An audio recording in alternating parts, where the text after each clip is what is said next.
Hello everyone, my name है शमरोज़ और आज एक बड़े मज़े की बात करनी है।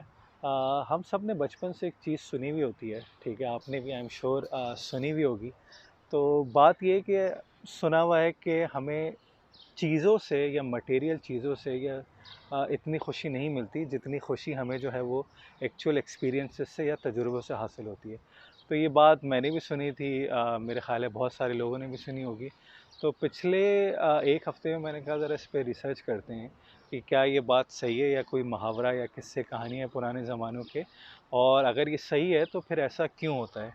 तो 3 से 4 मिनट में क्विकली बताऊंगा कि ये सही है या नहीं, अगर ऐसा होता है तो क्यों होता है, ठीक है, और इसके पीछे की साइंस क्या है। तो सबसे पहला जवाब तो ये है कि यार ये बात बिल्कुल सही है, इट इज़ साइंटिफिकली प्रूवन। और ये साइंटिफिकली प्रूवन कैसे है कि लोग कहते हैं दिमाग के साथ बहुत सारे मसले हैं बेसिकली। उन बहुत सारे मसलों में से 2 मसले ये हैं कि number 1, the mind gets used to the stuff. दिमाग चीज़ों का आदी हो जाता है। और दूसरा मसला ये है, बहुत सारे मसलों में से, कि it doesn't even realise that it is getting used to stuff. तो दिमाग को ये नेचुरल टेंडेंसी है कि चीज़ों का आदी हो जाता है और उसको पता भी नहीं होता कि वो चीज़ों का आदी होता रहता है। अब शुरू करते हैं कहानी एक्सपीरियंस और मटेरियल स्टफ़ की। तो जो चीज़ हमें लगती है कि यार ये ऑसम स्टफ़ है, ठीक है, ये मेरा ड्रीम है, ये मेरा ख्वाब है, ये गाड़ी मुझे मिल जाए तो मैं बहुत खुश हो जाऊँगा, मेरी ज़िंदगी बदल जाएगी। मुझे जी लैम्बोर्गिनी चाहिए या मुझे बुगाटी चाहिए या मुझे रोल्स रॉयस चाहिए। किसी तरह आके कुछ मिरेकल हो गया और आपको वो गाड़ी मिल गई। तो आपको फ़ौरन रियलाइज़ हुआ कि यार जो मैंने सोचा था कि मुझे खुशी मिलेगी, वो खुशी मुझे एक्चुअली मिली नहीं, ठीक है? या मिली तो 1 दिन, 2 दिन, हफ़्ता, महीना मिली, उसके बाद वो खुशी ख़त्म हो गई। अब वो क्यों होता है? क्योंकि दिमाग के अंदर मसला ये है कि the mind gets used to stuff. तो जैसी वो चीज़ आई, माइंड उसका यूज्ड टू हो गया and it didn't even realise कि वो उसका यूज्ड टू हो रहा है। तो हम उस बोर होने लग गए, ठीक है? देयर आर सम स्कॉलर्स जो इस हद तक जाते हैं कि वो एक्चुअली बोर होने के बाद आपको एक्चुअली डिसअपॉइंट करने लगती है। वो आपको उल्टा गम देने लगती है या बुरी लगने लगती है।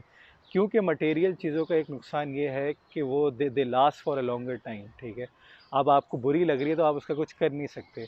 उसमें ही बैठना है, उसमें ही जाना है, या बुरी नहीं भी लग रही, कुछ भी नहीं हो रहा, तो लेकिन आपके दिमाग में ये कि यार इससे तो मुझे बहुत खुशी मिलनी थी, लेकिन अब तो ये रूटीन बन गया, नॉर्मल बन गया।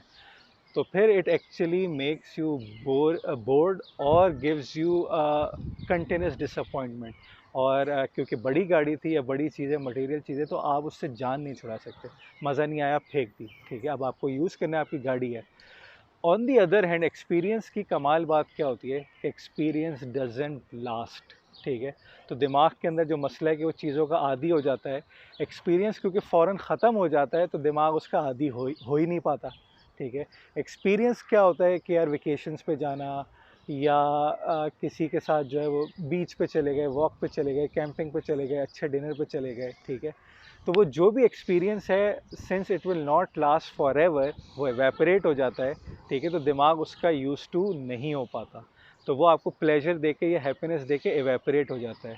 और जब वो एवेपोरेट हो रहा होता है तो वो एक हसीन याद बन के आपके जहन में सेव हो जाता है एज अ वंडरफुल और अ प्लेजेंट मेमोरी। और वो आपको कंटिन्यूसली हैप्पीनेस देता है। ऑन दी अदर हैंड क्योंकि वो लास्ट नहीं करता तो वो बार बार आपको बोर या डिसअपॉइंट नहीं करता। जब भी आप उसको रिकॉल करते हो वो आपको तब तब खुशी देता है, ठीक है? इसकी एग्जांपल ये है कि मेरा एक दोस्त है आरिफ, ठीक है? जब भी मेरी उससे 10 साल 20 साल जब भी बात होगी, ठीक है, जब हम बहुत डीप डिटेल कॉन्वर्जेसन में होंगे तो हम हमेशा बात करेंगे कि याद है तुझे, याद जब हम पहली बार नारायण गए थे, तुझे याद है पहली बार हम थाईलैंड गए थे, हम को समोई गए थे, हम यहाँ गए थे। वो बार बार आती है, ठीक है? तो एक्सपीरियंस आपको बार बार खुशी देता है। इसका ये बेनिफिट है, ये आपको बोर नहीं करता, आपको डिसअपॉइंट नहीं करता क्योंकि ये लास्ट नहीं होता। इसका तीसरा हसीन बेनिफिट ये है कि ये एक्चुअल होने से पहले भी आपको खुशी देता है। The anticipation of experience brings joy in itself, ठीक है? इसके एग्जांपल ये है कि यार अगस्त में हमें पाकिस्तान टूर पे जाना है, ठीक है? अभी से खुशी होने लग गई। अरे कौन सी गाड़ी में जाएंगे, ट्रेन का टिकट कहाँ से आएगा, प्लेन का टिकट कहाँ से आएगा, किस दिन क्या करना है, तस्वीरें कैसे खींचेंगे, ठीक है? पूरा एक माहौल बन जाता है जो आपको एक्चुअल एक्सपीरियंस से पहले ही खुशी देने लग जाता है, ठीक है? और इसका चौथा फ़ायदा ये है कि आप के साथ जिसने भी ये एक्सपीरियंस शेयर किया होगा, ठीक है, उसको भी खुशी मिलेगी, तो इसका मल्टीप्लायर या एक्स्पोनेंशियल इफ़ेक्ट है, ठीक है। और अगर किसी ने शेयर नहीं किया, तो कोई आपके साथ उस ट्रिप पे नहीं था, लेकिन अगर आप बार-बार किसी को बताएँगे, अपने दोस्तों को ये कहानी सुनाएँगे, तो सुनने में भी उनको अच्छा लगेगा, ठीक है। तो ये बार-बार खुशी देता है, हर किसी को खुशी देता है और होने से पहले भी खुशी देता है। तो क्या बात है। सो ये थोड़ी-सी रिसर्च थी, मैंने कहा आपके साथ शेयर करूँ। Thank you, bye and stay happy.